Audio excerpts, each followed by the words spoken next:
সাজাতে পারিনি, খুবই আমার স্বামী প্রতিবন্ধী, স্বামীকে নিয়ে আমার চলতে হয়। আচ্ছা, উনি তো একা কোথাও বেরোতে পারেন না। কেন?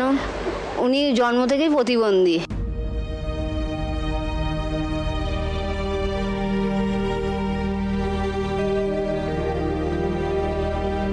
উনি যেখানে যাবে সেখানেই আমাকে যেতে হবে সাথে সাথে।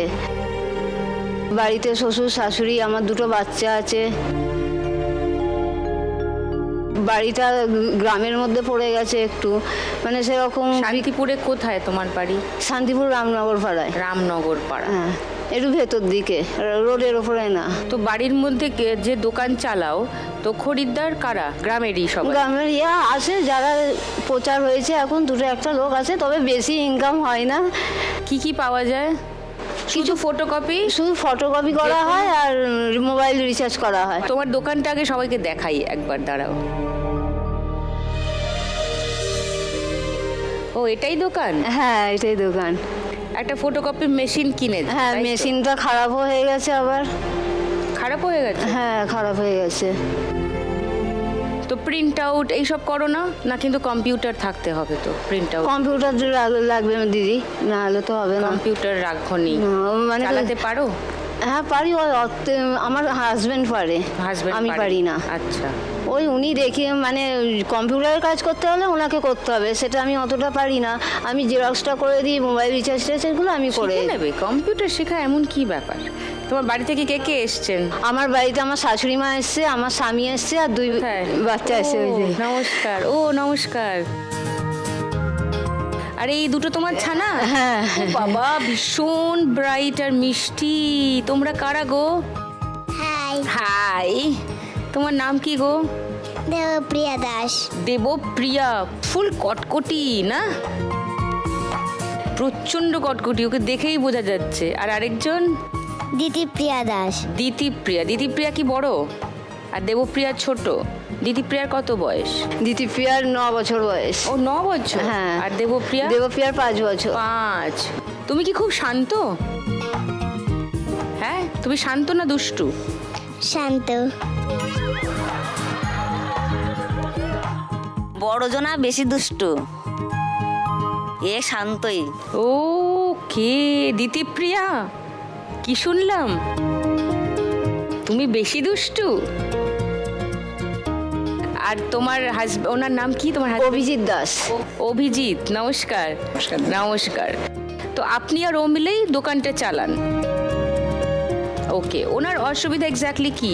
ওনার জন্ম থেকেই উনি প্রতিবন্ধী। আর ও যেখানেই যায় সেখানে ওই গাড়ি নিয়েই একটা হেল্প যেতে লাগে, হয়। কারুর একা একটা কিছুতেই সহায়তা চলাফেরা লাগে। করতে পারে না দিদি। হ্যাঁ হ্যাঁ। ও আচ্ছা, এই গাড়িটাতে যেতে হয়? হ্যাঁ, এই গাড়িতে ও, তুমিও সঙ্গে সঙ্গে যাও? যেতে হয় না, তো কোথাও একটা জিনিস কিনতে গেল, সিঁড়ি আছে, তখন তো যে উঠতে পারবে না, তখন আবার ওকে ফিরে আসতে হবে। উনি MA পাস। ও, কিন্তু এমএ? হিস্ট্রিতে। ও, হিস্ট্রিতে এমএ। বাহ, খুব ভালো। এই শোটা দেখি যে অনেক সব মেয়েরা আসে এখান থেকে টাকা জিতে নিয়ে গিয়ে নিজের সাংসারিক কাজে লাগে। আজকে আমিও এসেছি সেই স্বপ্ন নিয়ে, যে যদি এখান থেকে আমি টাকাটা জিততে পারি তাহলে দোকানটা একটু বড় করব। আবার মেশিনটাও কি কি আনাবে দোকানে? একটুখানি যদি মেশিনটা তো আগে সারাতেই হবে, জেরক্সটা বন্ধ হয়ে রয়েছে, মানুষ এসে এসে ফিরে যাচ্ছে, সংসার চলে না দিদি, তাতে আর তোমাদের একমাত্র সোর্স অফ? হ্যাঁ, এটাই। তোমার বাড়িতে কজন? তোমার দুই বাচ্চা, তোমরা দুজন, শ্বশুর শাশুড়ি, শাশুড়ি মা আর শ্বশুর, 6 জন? হ্যাঁ, শাশুড়ি মা টুকিটাকি সেলাই করে। বাবার বয়স হয়ে গেছে, তারপরে বছর 2-3 হলো বাবারও ব্রেন স্ট্রোক হয়ে গেছে। ওরে বাবা। সেই কারণে বাবা তেমন একটা জোর দিয়ে কিছু করতে পারে না। আর ওই বর্তমানে আমি ওই মানে রাজ্য সরকারের ওই মানবিক ভাতার যে টাকাটা আছে, মাস গেলে ওই 1000 টাকাটা পাই, ওইটা দিয়েই 1000 টাকায় কি হয়? ওই ঠেলে বুঝে কোনো মতে চলে। আজকের দিনে 1000 টাকা তো মানে কিছুই না। মেয়েগুলোর মধ্যেও অনেক প্রতিভা রয়েছে, কিন্তু মেয়েগুলোকেও অর্থের জন্য দিতে পারছি না। শিখাতে গেলেই তো একটা মাস মাইনে তাদের কোথার থেকে পাবো দিদি? মানে চোখে স্বপ্ন স্বপ্ন থাকলে তো হবে না। স্বপ্ন থাকতে হবে, কিন্তু সেই স্বপ্নটাকে সাকার করার জন্য লড়ে যেতে হবে, হার মানলে হবে না, এটাই হচ্ছে সব থেকে বড় কথা।